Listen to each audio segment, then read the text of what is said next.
Video like जरूर कर लीजिए और ऐसे वीडियो लगातार फ्री में पाने के लिए चैनल को तुरंत सब्सक्राइब कर लीजिए और बेल आइकन को जरूर टैप कर लीजिए ताकि आगे भी सारे वीडियो आपको मिलते रहे। यूट्यूब में फॉलो करते हैं तो प्लीज ये वाला फ्री टेलीग्राम चैनल जरूर ज्वाइन कर लीजिएगा। सारे नोटिफिकेशन, सारे अपडेट यहीं पे आते हैं, ध्यान रखिए। Hello everyone, welcome to study for civil services. I am Ichchha Mishra और ये वीडियो सीरीज हमारी यूपी पीसीएस के मेंस के मोस्ट इंपॉर्टेंट क्वेश्चंस की चल रही है। ये बाइलिंगुअल सीरीज है, यानी कि आप हिंदी मीडियम के और इंग्लिश मीडियम किसी भी मीडियम के हैं, दोनों लोग इससे लाभ प्राप्त कर सकते हैं। एंड आज का डिस्कशन स्टार्ट करने से पहले मैं आपको बताना चाहूँगी कि आप हमारे पेड ग्रुप से जुड़ सकते हैं। साथ में यूपी पीसीएस के एग्जाम्स जैसे कि पीसीएस, आरओए, आरओ, बीईओ, इन सभी के लिए क्रैश कोर्सेज चलाए जा रहे हैं। आप इनको ज्वाइन कर आसानी से अपने सिलेक्शन के चांसेस को बढ़ा सकते हैं। साथ में यूकेपीएससी, बीपीएससी और एचसीएस जैसे एग्जाम्स के लिए भी क्रैश कोर्सेज अवेलेबल हैं। आप इनसे संबंधित अधिक जानकारी के लिए गिवन नंबर्स पर कॉन्टैक्ट कर सकते हैं। इसके अलावा आप हमारे फ्री टेलीग्राम चैनल से भी जुड़ सकते हैं। अगर आपने अभी तक इसको ज्वाइन नहीं किया है तो इसे जल्द से जल्द ज्वाइन कर लीजिएगा, क्योंकि यहाँ पर चैनल से संबंधित सभी अपडेट्स आपको उपलब्ध होंगे। अब हम देखते हैं अपना आज का प्रश्न। आपको पता है कि हम GS 1 के क्वेश्चंस कर रहे हैं। तो पहला क्वेश्चन क्या है हमारा, एक ही क्वेश्चन होता है, तो क्वेश्चन क्या है वो देख लेते हैं। What do you understand by the term regionalism? Also discuss its causes.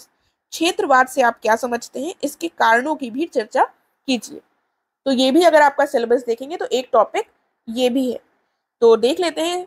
तो रीजनलिज्म से आपको पहले इंट्रोडक्शन में क्या बताना होगा, इसकी डेफिनेशन बतानी होगी।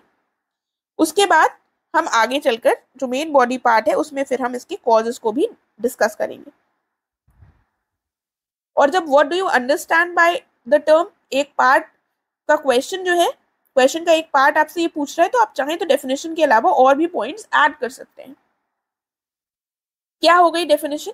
रीजनलिज्म यानी कि क्षेत्रवाद एक विचारधारा है जिसका संबंध एक ऐसे क्षेत्र से होता है जो धार्मिक, आर्थिक, सामाजिक या सांस्कृतिक कारणों से अपने पृथक अस्तित्व के लिए जागृत होती है या ऐसे क्षेत्र की पृथकता को बनाए रखने के लिए प्रयासरत रहती है। यानी कि कुल मिलाकर एक रीजन में लोग वहां का जो रिलीजियस, इकोनॉमिक, सोशल या कल्चरल एस्पेक्ट होता है उसके कारण उसके सेपरेशन की बात करते हैं।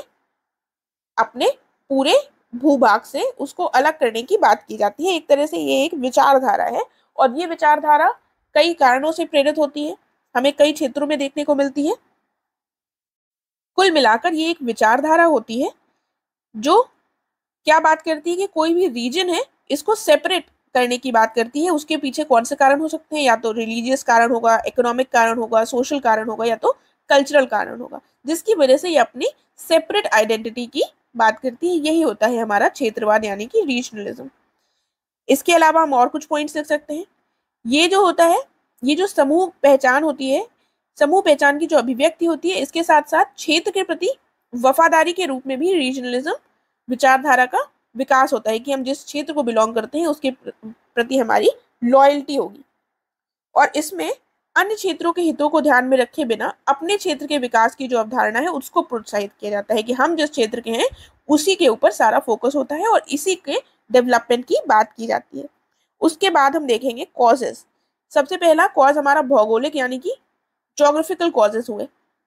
अगर हमारी ज्योग्राफी ही ऐसी है, जैसे स्थलाकृति ही हमारी ऐसी है, तो ऑब्वियस सी बात है कि हमारे जो भी कंसर्न होंगे वो रीजन के बेस पर होंगे और हम उसके सेपरेट आइडेंटिटी के ऊपर बात कर सकते हैं। जैसे कि स्थलाकृतिक विविधता और बस्तियों के पैटर्न में हम देखते हैं कि क्षेत्रवाद का उदय हो सकता है। उदाहरण के लिए हम क्या कह सकते हैं कि जंगल में जो रहने वाले आदिवासी लोग हैं, इनकी जो जीवन शैली है ये बाकी आबादी से बिल्कुल अलग होती है। तो कहीं ना कहीं ज्योग्राफिकल कॉज भी रीजनलिज्म को जन्म देता है। अगला क्या हो गया, हिस्टोरिकल या फिर कल्चरल कॉजेस, अर्थात ऐतिहासिक और सांस्कृतिक कारण भी हो सकते हैं। जैसे सांस्कृतिक विकास, विरासत जो होती है हमारी, लोक कथाएं, मिथक, प्रतीक और ऐतिहासिक जो परंपराएं हैं, इनके माध्यम से भी क्षेत्रवाद को बढ़ावा मिलता है। एक विशेष सांस्कृतिक समूह के अगर लोग रह रहे हैं किसी क्षेत्र में और वो स्थानीय नायक के महान कार्यों और उनकी गौरवशाली उपलब्धियों से प्रेरित है, तो वो क्या चाहेंगे कि हमारा जो क्षेत्र है ये इसकी आइडेंटिटी अलग हो और इसके डेवलपमेंट पर वो फोकस करेंगे, तो ये हमारे रीजनलिज्म को बढ़ावा देगी। एग्जाम्पल क्या है, तमिलनाडु में हम देखते हैं द्रविड़ कजगम डीके और द्रविड़ मुनेत्र कजगम डीएमके। और महाराष्ट्र में शिवसेना। ऐसी जो पार्टीज हैं यहाँ पर हमको थोड़ा सा ऐसा विचार देखने को मिलता है। आगे बढ़ते हैं। तो ये जो जाति और धार्मिक कारण है इनका मार्जिनली रोल होता है, ज्यादा रोल नहीं होता है भारतीय समाज में इनके रीजनलिज्म को बढ़ावा देने में। लेकिन हम देखते हैं कि जो क्षेत्रवाद है ये आमतौर पर क्या होता है, धर्मनिरपेक्ष सेक्युलर होता है, इसको जाति धर्म से ऐसा कोई कनेक्शन नहीं होता है। लेकिन फिर भी इसके उदाहरण हमको देखने को मिलते हैं और ये एक कारण के रूप में क्यों दिखाई देता है। हम उदाहरण के रूप में क्या कह सकते हैं, धर्म के आधार पर भी मतभेदों के परिणाम स्वरूप क्या हुआ था, पाकिस्तान का जन्म हुआ था। ये हमारा यहाँ पर एग्जाम्पल हो गया, राइट। फिर देखते हैं अगला क्या हुआ, आर्थिक यानी कि इकोनॉमिक रीजंस भी हो सकते हैं। ये बहुत बड़ा रीजन होता है कि कोई क्षेत्र अगर अंडर डेवलप्ड है और बाकी के जो क्षेत्र हैं वो डेवलप होते जा रहे हैं तो रीजनलिज्म की भावना को बहुत ज्यादा बढ़ावा मिलता है। देश के विभिन्न जो भाग हैं इनमें असमान विकास देखने को मिलता है और तो हम क्या देखते हैं, क्षेत्रवाद और अलगाववाद को जन्म मिलता है। क्योंकि हमें लगता है कि अगर ये वाला क्षेत्र डेवलप नहीं हो रहा है, मतलब लोगों को ऐसा मानना है कि यदि कोई क्षेत्र डेवलप नहीं हो रहा है तो हमें इस क्षेत्र के विकास पर फोकस करना चाहिए और अपने हितों को वो ध्यान में रखते हैं और बाकी जो रीजन्स हैं उनके डेवलपमेंट की बात नहीं करना चाहते हैं। तो ये हमारी इस भावना को, इस विचारधारा को जन्म देती है। आर्थिक नीतियां जो बनाई जाती हैं ये क्षेत्रीय संतुलन और व्यापक आर्थिक विषमताओं को जन्म देती है कि कहीं पर डेवलपमेंट हो गया, कहीं पर डेवलपमेंट नहीं हुआ। तो ऑब्वियस सी बात है कि जो लोग वहां रह रहे होंगे अंडर डेवलप्ड रीजन में, उनके अंदर ये भावना विकसित हो सकती है। देश में कुछ ऐसे क्षेत्र हैं जहाँ पर उद्योग और कारखाने केंद्रित हैं, यहाँ पर शिक्षा, स्वास्थ्य और अन्य सुविधाएं भी अच्छी तरीके से प्रदान की जाती है। वहीं पर कई ऐसे क्षेत्र हैं जो काफी पिछड़े हैं, जहाँ पर कोई भी ऐसी सुविधा नहीं है। उदाहरण के लिए हम क्या बता सकते हैं, झारखंड और तेलंगाना जैसे राज्यों के गठन का मुख्य कारण यही रहा है। क्योंकि ऐसा कहा जा रहा था जैसे बिहार था तो जो झारखंड वाला क्षेत्र था उसका डेवलपमेंट प्रॉपर नहीं हो पा रहा था, तभी वहां पर लोगों ने इसकी डिमांड करी। सिमिलरली आंध्र प्रदेश से तेलंगाना अलग हुआ तो ऐसी डिमांड उठाई गई थी। ये हमारा आर्थिक कारण हो गया। उसके बाद राजनीतिक और प्रशासनिक कारण भी हो सकता है। जैसे कि जो राजनीतिक दल होते हैं, विशेष रूप से जो रीजनल पार्टीज होती हैं, राजनीतिक क्षेत्रीय दल जो होते हैं, ये क्षेत्रीय भावनाओं का फायदा उठाते हैं और उन्हें अपने गुटीय समर्थन के आधार को मजबूत करने के लिए परिवर्तित करते हैं। यानी कि जो रीजनल पार्टीज होंगी वो अपने रीजन के जो इश्यूज हैं उनको उठाती हैं और इससे भी ऐसी भावना, विचारधारा का जन्म होता है। जैसे कि टीडीपी पार्टी हो गई, डीएमके तमिलनाडु, अकाली दल पंजाब, ये हमारे एग्जाम्पल्स हो गए। अगला हो गया लिंग्विस्टिक कॉजेज, यानी कि भाषाई कारण के परिणाम स्वरूप भी हमें क्षेत्रवाद देखने को मिलता है। क्या हो गया, भारत में हम देखते हैं कि कुल आधिकारिक भाषाएं कितनी हैं, 22 हैं, लेकिन यहाँ पर 1000 से भी अधिक मातृभाषाएं हैं और व्यक्ति की जो मातृभाषा है उसकी अपनी भाषा से गहरा लगाव उत्पन्न होता है। ठीक है, मातृभाषा से जो लगाव है वो ऑब्वियस है कि व्यक्ति का गहरा होता है और इसलिए वो अपनेपन की जो पहचान है वो भी विकसित हो जाती है। और भारत सरकार ने हिंदी को प्रोत्साहित करने का प्रयास किया है पूरे देश में और इससे संबंधित काफी ज्यादा कंट्रोवर्सी भी रही है।